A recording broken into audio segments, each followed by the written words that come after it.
Welcome and thanks for listening to Four Things to Know, an open line podcast produced by the City of Auburn. Each week, we'll take a few minutes to walk you through events, street closures, and important dates you should know about as Auburn residents. We are here with the Public Affairs team with the City of Auburn. Let's go ahead and round the table and introduce ourselves, starting with Allison.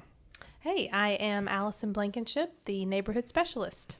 I'm Cynthia Williford Bean, the Multimedia Specialist. I'm David Dorton, Director of Public Affairs. And I'm Nick Bowman, simply the specialist here with the Public Affairs team. My title is Public Affairs Specialist. So we're going to talk about a few things that you need to know coming up in the week ahead. Once again, we're going to start with Allison. What you got? Yeah, so Auburn Parks and Recreation has a fun new event that they are holding in April. It's their inaugural senior prom for seniors that are 50 years or older. It is going to be on April 22nd, starting at 6 p.m., and the prom, called the Starry Night Senior Prom, is going to be at the Frank Brown Recreation Center, and tickets are on sale now. They are $25 per person. You will be guaranteed a very fun evening with music, dancing, dinner, and even the crowning of prom king and queen. So if you want to relive those happy days, then you should buy a ticket and attend. If you want more information, you can go to auburnalabama.org/parks, or you can reach out to Sarah Cook, who is coordinating this event, and her email is scook@auburnalabama.org. Sounds like a good time. Should be fun. Awesome. So my little thing this week is if you happen to get something in the mail from the City of Auburn this month, please don't throw it away. We are kicking off our biennial citizen survey. The ETC Institute conducts it on our behalf to gauge how residents feel about the services that the city provides. So the survey was sent out to a random selection of Auburn residents last month and should be arriving in mailboxes soon if it hasn't already. So we just wanted to remind everyone, if you do receive the survey, we would love to hear from you. You can fill it out on paper that you get in the mail, or you can fill it out online at the survey or at the link provided on that survey that you'll receive in the mail. And to keep the survey statistically valid, only the people who receive it in the mail can participate in this year's survey. And just a little background on the survey, it's been a part of our planning processes since the first one was conducted in 1985. And since we've been doing it that long, we've been able to gather trend data, which helps us measure where we've improved or where we need to do better. So yeah, the survey is completely confidential. If you do receive it this year, please let us know what you think about city services and what we could do better, or what you're really happy with. And you can learn more and check out past surveys at auburnalabama.org/survey. And it's not supposed to take very long to fill out, right? Do we have any kind of time estimation? Oh, I'm just not quite sure. It should just be probably 5 minutes or under. It's not ridiculously long, so shouldn't take up much of your time to help give us some feedback. And once upon a time, that was actually conducted by our planning department by phone back when it first started. So it's evolved a long way. Used to be annual, now it's biannual, or every other year.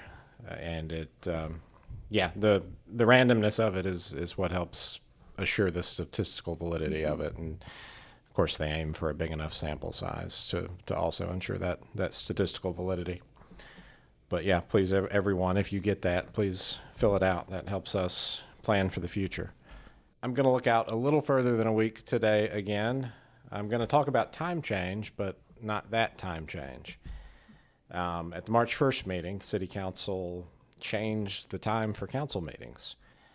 And so starting on, I believe it's May 3rd, 2022, which is the first council meeting in May, city council meetings will begin at 6 instead of 7. And of course, the pre-meeting that they have, the committee of the whole, will start before that, whether it's 5:55 or 5:30, just depending on whatever's going on.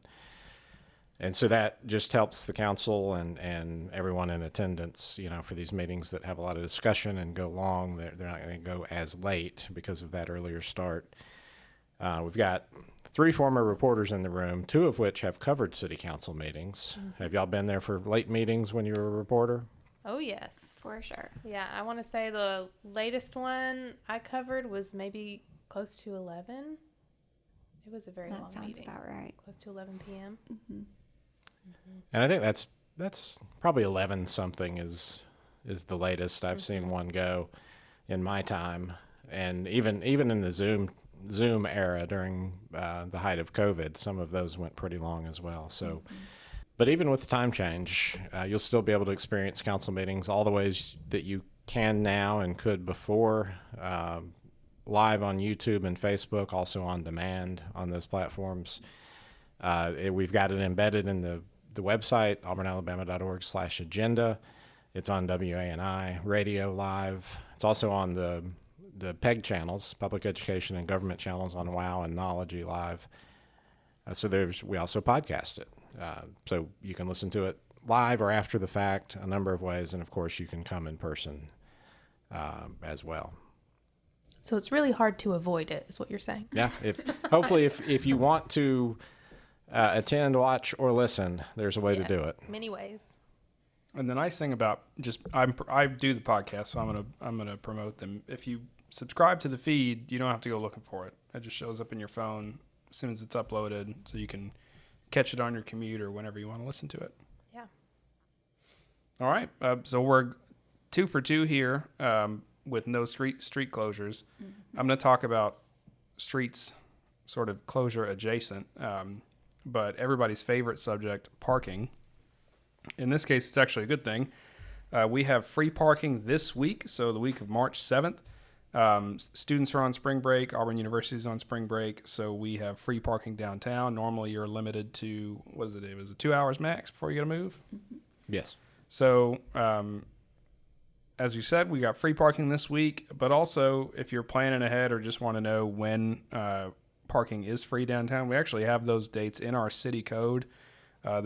All the major holidays, parking is free downtown. So like January 1st, MLK Day. The new one as of, I believe as of this year is Juneteenth.